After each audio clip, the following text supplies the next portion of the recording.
Hello friends. Goa अपने beaches के लिए जाना जाता है और गोवा के खूबसूरत बीच को देखने के लिए हर साल लाखों टूरिस्ट गोवा आते हैं। लेकिन क्या होगा इस गोवा के खूबसूरत बीच में पानी की जगह सिर्फ ऑयल ही ऑयल हो? क्या फिर आप वहां जाना पसंद करेंगे?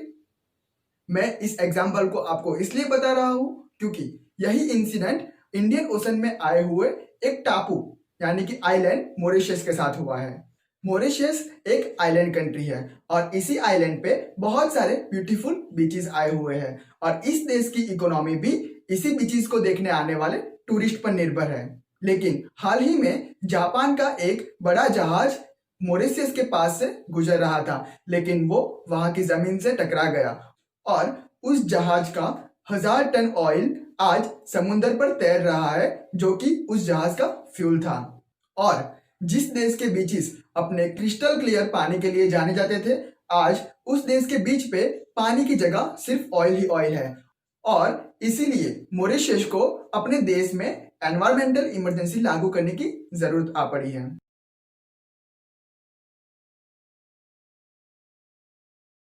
वैसे तो जहाज 25 जुलाई यानी कि आज से 24 दिन पहले टकराया था, लेकिन तब से वो वहां फंसा हुआ है। जहाज के सभी क्रू मेंबर को रेस्क्यू कर दिया गया है, लेकिन जहाज टकराने की वजह से जहाज का फ्यूल टैंक लीक हो गया है और उसीलिए उस जहाज का फ्यूल आज ओशन पे तैर रहा है। हालांकि ऐसी घटना मॉरिशस के साथ पहली बार हुई है, इसीलिए इस ऑयल को हटाने के लिए उसके पास कोई एक्सपीरियंस नहीं है। इसीलिए उसने दुनिया के बाकी देशों से अपील की है कि वो मदद के लिए आगे आए और इंडिया ने भी मॉरिशस को मदद देने का वादा किया है। लेकिन वहां के लोग भी तारीफ के काबिल है क्योंकि ऑयल को हटाने की इस मुहिम में वो वॉलेंटियरी जुड़ रहे हैं और अपनी कैपेसिटी के अनुसार सहयोग भी दे रहे हैं। वॉलेंटियर डोनेट हेयर नाम का एक कैंपेन चला रहे हैं। इसके तहत वहां के लोग अपने हेयर को डोनेट कर रहे हैं क्योंकि हमारे हेयर पानी को एब्जॉर्ब नहीं करते, लेकिन ऑयल को एब्जॉर्ब कर लेते हैं। और इसी हेयर, गन्ने का वेस्ट और प्लास्टिक बॉटल का यूज करके वो वहां के ऑयल को हटाने के काम में लगे हुए हैं।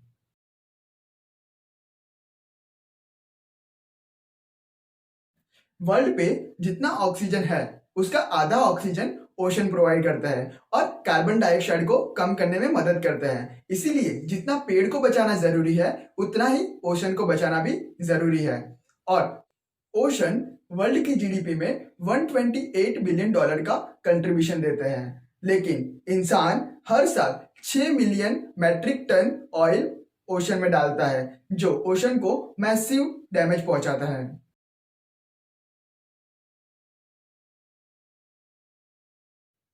ऑयल की केमिकल प्रॉपर्टी है कि वो पानी से हल्का है और इसीलिए वो पानी पे तैरता है।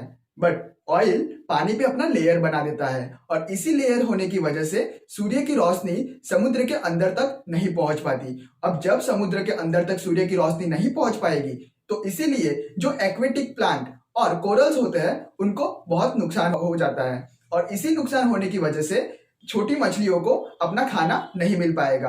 अब जब समुद्र में छोटी मछलियां नहीं होगी तो बड़ी मछलियां भी नहीं होगी और इसीलिए ऑयल समुद्र की फूड चेन को बहुत बुरी तरह से प्रभावित करता है। यह ऑयल स्पिल्स ओशन में रहने वाले मैमल्स के लिए भी उतना ही खतरनाक है। ओशन में रहने वाले mammals whale, dolphin, seals and sea otters के लिए यह ऑयल्स जानलेवा है क्योंकि यह ऑयल व्हेल और डॉल्फिन के ब्लो होल्स में जमा हो जाता है। उसकी वजह से उनको सांस लेने में तकलीफ हो जाती है और उनकी कम्युनिकेट करने की एबिलिटी को भी बुरी तरह से प्रभावित करता है।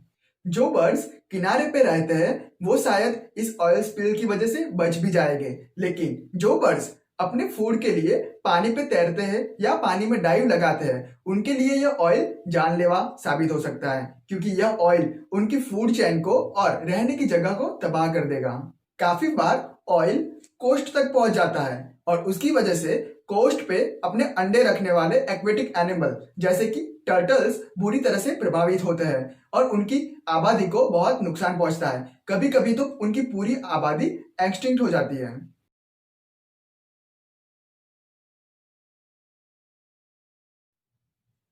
पहली मेथड है बायो रेमेडिएशन। बायो रेमेडिएशन में कुछ ऐसे बैक्टीरिया होते हैं जो ऑयल को इजी फॉर्म में कन्वर्ट कर देते हैं, जिसकी वजह से उनका नेचुरल डिग्रेडेशन होना आसान हो जाता है। ऐसे बैक्टीरिया का यूज करके भी हम ऑयल को हटा सकते हैं, लेकिन यह मेथड भी पूरी तरह इफेक्टिव नहीं है। दूसरी मेथड है कंट्रोल बर्निंग। इस मेथड में ओशन में जहां ऑयल स्पिल हुआ होता है उसके कुछ एरिया को डिफाइन किया जाता है और इस डिफाइन किए गए एरिया में कंट्रोल बर्निंग किया जाता है। हालांकि ये प्रोसेस वहां नहीं कर सकते जहां हवा का फ्लो ज्यादा हो और उससे एनवायरनमेंट का एयर पॉल्यूशन भी हो सकता है, और ये प्रोसेस वहां भी नहीं कर सकते जहां एक्वेटिक एनिमल ज्यादा हो। इस मेथड में ऑयल को पानी के साथ ही कुछ पंप की मदद से खींच लिया जाता है और फिर सेंट्रीफ्यूगल मेथड को अप्लाई करके पानी और तेल को अलग कर दिया जाता है और बचे हुए पानी को वापस समुद्र में डाल दिया जाता है। हालांकि ये प्रोसेस 100% एफिशिएंट नहीं है, इसीलिए जो पानी हम वापस ओशन में डाल रहे हैं उसमें कुछ % ऑयल रह ही जाएगा। चौथी मेथड है wait and watch. Ecological sensitive area जैसे कि वेटलैंड, अगर ऐसी जगह पे कोई ऑयल स्पिल हुआ है तो हम उसमें क्लीनअप मेथड को अप्लाई नहीं कर सकते, क्योंकि क्लीनअप मेथड ऊपर से ज्यादा खराब कर देगा एनवायरनमेंट को। इसीलिए ऐसी सिचुएशन में हम सिर्फ वेट एंड वॉच कर सकते हैं कि और वो ऑयल को खुद ही डिग्रेड होने की राह देख सकते हैं।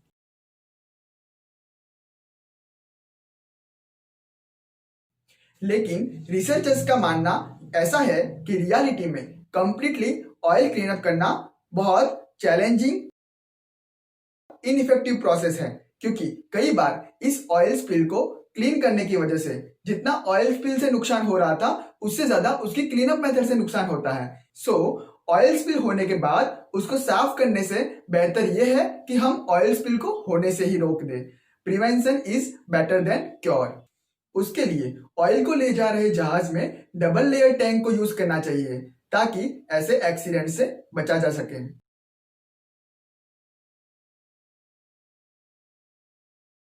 अगर आपको मेरा यह वीडियो पसंद आता है तो वीडियो को लाइक करें और शेयर करें और मेरी चैनल को सब्सक्राइब करें।